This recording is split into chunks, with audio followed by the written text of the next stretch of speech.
জনগণ ইনকিলাব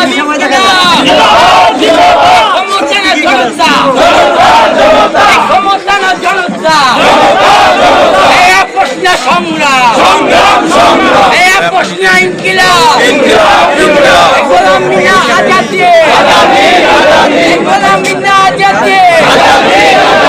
দিল্লি না ঢাকা ভারত না বাংলাদেশ মোদি না হাদি লন্ডন না বাংলাদেশ দিল্লি না ঢাকা আমরা সবাই হাদি হব